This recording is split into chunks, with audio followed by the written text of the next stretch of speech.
Hello, నేను మీ శేషరావు. ఆంధ్రప్రదేశ్కు సంబంధించినటువంటి లిక్కర్ స్కామ్ ఇప్పుడు మిథున్ రెడ్డి చుట్టూ తిరుగుతోంది.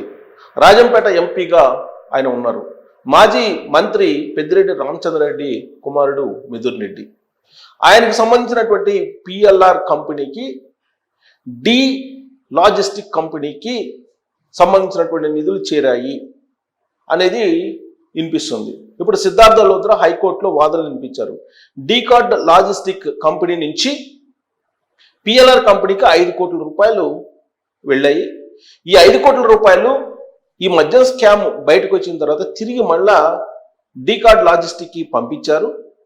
ఆ అమౌంట్ని వివిధ రూపాల్లో మళ్ళా మిథున్ రెడ్డికి సంబంధించినటువంటి కొంతమంది ఖాతాల్లోకి మళ్లించారు అనేటువంటి వాదనలను సిద్ధార్థ లోద్రా హైకోర్టులో బలంగా వినిపించారు. కీలకంగా ఉన్నాడు మిథున్ రెడ్డి లిక్కర్ స్కామ్లో. మద్యం పాలసీని తయారు చేసే దగ్గర నుంచి మద్యం కంపెనీలకు ఆర్డర్లు ఇచ్చేదాకా మొత్తం మిథున్ రెడ్డి పాత్ర ఉంది అనేది సిద్ధార్థ లోద్రా హైకోర్టులో వినిపించినటువంటి బలమైనటువంటి వాదన. దానికి సంబంధించినటువంటి ఆధారాలు కూడా ఉన్నాయి అనేది సిద్ధార్థ లోద్రా తన వాదనను హైకోర్టులో వినిపించారు. అందుకే అతన్ని కస్టోడియల్ తీసుకోవాలి, కస్టోడియల్ విచారణ చేయాలి మిథున్ రెడ్డిని, దానికి అనుమతించండి అని చెప్పి ఆయన కోరడం జరిగింది. మొదటి నుంచి కూడా మిథున్ రెడ్డి పాత్ర ఉంది లిక్కర్ స్కామ్లో అని చెప్పి వాదిస్తూ ఉంది తెలుగుదేశం పార్టీ ప్రభుత్వం, ప్రస్తుతం ఏపీ ప్రభుత్వం కూడా. ఆంధ్రప్రదేశ్లో జరిగిన లిక్కర్ స్కామ్కి సంబంధించి ఎన్నికలకు ముందు చంద్రబాబు నాయుడు గారు పవర్ పాయింట్ ప్రజెంటేషన్ ద్వారా ఎక్కడెక్కడ ఎంత అవినీతి జరిగింది అనేది కూడా వినిపించారు. అధికారంలోకి వచ్చిన తర్వాత సిట్ విచారణ వేశారు. సిఐడి విచారణ జరుగుతోంది. ఈ సిఐడి విచారణల సందర్భంగా వాసుదేవ్ రెడ్డిని, ఆ రోజు ఉన్నటువంటి బెవరేజెస్ కార్పొరేషన్ ఎండి, ఆయన్ని విచారించింది. అలాగే ఈ మద్య స్కామ్లో ఉన్నటువంటి అనేక మందిని విచారించింది. వాళ్ళ వాంగ్మూలాలను కూడా తీసుకుంది.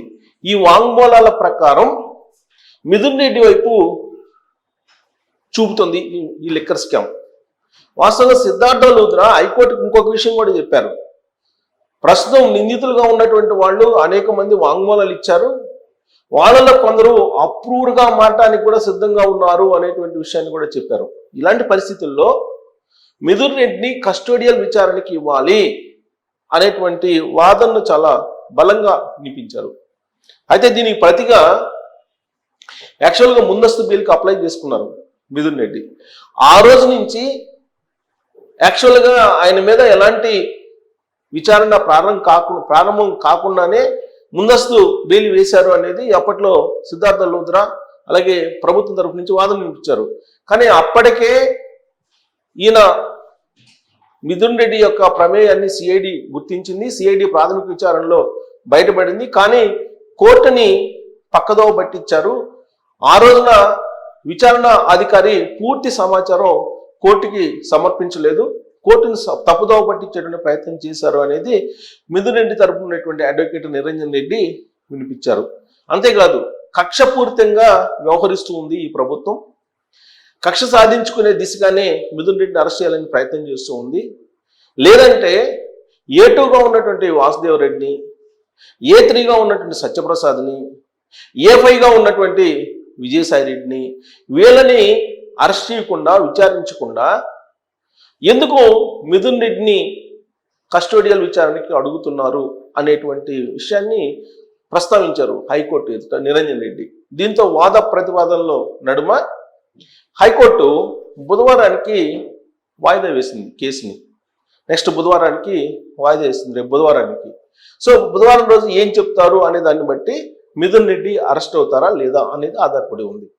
కానీ మద్యం పాలసీ రూపకల్పన నుంచి ఆయా కంపెనీలకు మద్యం తయారీ ఆర్డర్స్ని ఇచ్చేంత వరకు కూడా కీలకమైనటువంటి పాత్రను మిథున్ రెడ్డి పోషించారు అనేది సిద్ధార్థ లోద్రా చెప్తూ ఉన్నారు. సో అందుకే దానికి సంబంధించిన ఆధారాలను కూడా కోర్టుకి సమర్పించడానికి సిద్ధంగా ఉన్నానని చెప్తున్నారు. కస్టోడియల్ విచారణకి ఇవ్వాలని చెప్పి ఆయన డిమాండ్ చేస్తూ ఉన్నారు, వాదిస్తూ ఉన్నారు.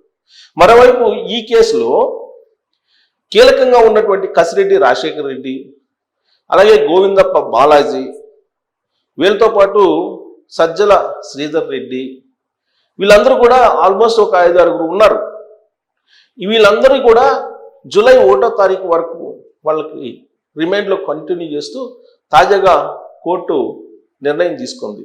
సో వాళ్ళు బెయిల్కి అప్లై చేశారు, కానీ వాళ్ళకి బెయిల్ ఇవ్వడానికి సిద్ధపడలేదు కోర్టు. వాళ్ళు సాక్షుల్ని ప్రమేయం చేస్తారు, సాక్షుల్ని తారుమారు చేసుకునే అవకాశం ఉంది అనేటువంటి వాదనని ప్రభుత్వం వైపు నుంచి వినిపించారు. ఈ లిక్కర్ స్కామ్లో కృష్ణమోహన్ రెడ్డి ఓఎస్డి జగన్మోహన్ రెడ్డి గారికి గతంలో, అలాగే ధనుంజయ రెడ్డి ఆయన జగన్మోహన్ రెడ్డి గారు సీఎంగా ఉన్నప్పుడు సీఎం ఆఫీసులో కీలకంగా వ్యవహరించారు. ఆయన కూడా జైల్లో ఉన్నారు. ధనుంజయ రెడ్డి, కృష్ణమోహన్ రెడ్డి, అలాగే గోవిందప్ప, ఆయన ఆడిటర్ గోవిందప్ప బాలాజీ, మొత్తం ఆయన భారతీయ సిమెంట్స్కి సంబంధించినటువంటి పర్మనెంట్ డైరెక్టర్ ఆయన దీంట్లో కీలకంగా ఉన్నారు. సూట్ కేసు కంపెనీలతోటి ఏ విధంగా మద్యం ముడుపులని పంపించాలి అనే దాంట్లో కీలకంగా వ్యవహరించారు అనేది ఆయన మీద ఉన్నటువంటి ఆరోపణ. అలాగే సజ్జల శ్రీధర్ రెడ్డి, కసిరెడ్డి రాజశేఖర్ రెడ్డి, ఆయనైతే కంప్లీట్గా ఈ మనీ ఫెడ్లర్స్ని ఏర్పాటు చేసి ఆ మనీ మొత్తాన్ని కలెక్ట్ చేసి తాడేపల్లికి చేర్చేవాళ్ళు అనేది ఆయన మీద ఉన్నటువంటి అభియోగం, ప్రధానమైనటువంటి అభియోగం. వీటన్నిటికి సంబంధించినటువంటి ఆధారాలను ప్రస్తుతం సిఐడి సేకరిస్తుంది.